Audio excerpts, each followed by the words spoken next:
Hey guys, Tim here again with Inspire Movement PT.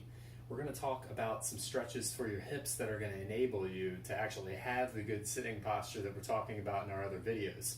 I'm just going to go through three main stretches. I'm going to include references to those in more detail so you've got them, because I'm going to go through them pretty quickly. I just want you guys to get the bullet points here and understand the reason why.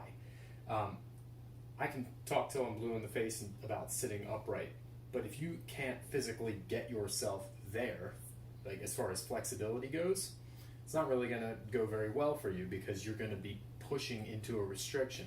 That's what we do in the clinic, but for right now, we got to give you the best tools that you can use on your own to keep yourself as flexible as possible. What we're specifically talking about is the ability to hinge at the hip.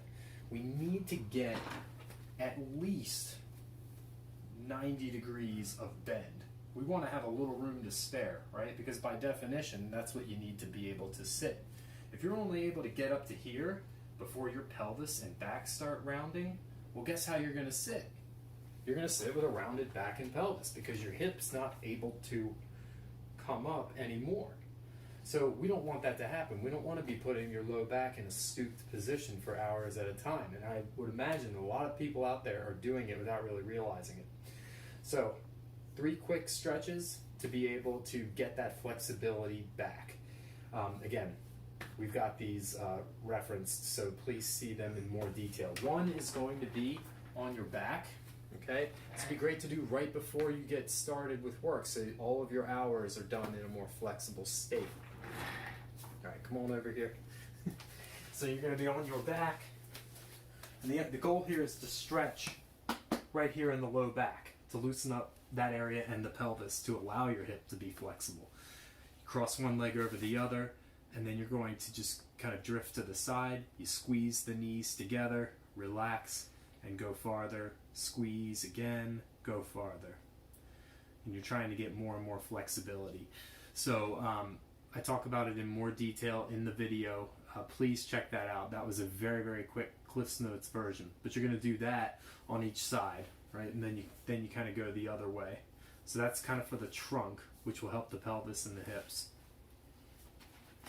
Then there's another stretch from yoga, but other people do it. Just a nice little pigeon stretch like this. Okay, you're just kind of trying to stretch here for the leg to come up, leaning into it. You can use a bolster as well, kind of putting your body weight on the bolster to further stretch that hip. If that's too difficult of a position for you, there's always the good old figure 4 stretch too. But I like that pigeon stretch because it really it enables you to sink into it. Finally, this is one of my favorite little tricks.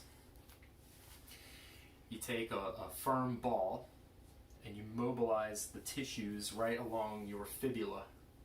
So you'll have a ball here, you'll be kneeling on it, and you'll be pumping your foot. You slide the ball down a little bit more, pump a little more, slide down, so the ball just kind of works its way down your shin. You just keep pumping. And lo and behold, doing that in this area will give you more flexibility to come up like that. So these are 3 stretches to get more hip flexion, range of motion. This isn't everything for good flexibility, but specifically to be able to sit in the chair, this is good to have. It can make your day a lot more enjoyable than otherwise. So give those a try. Have an inspired day.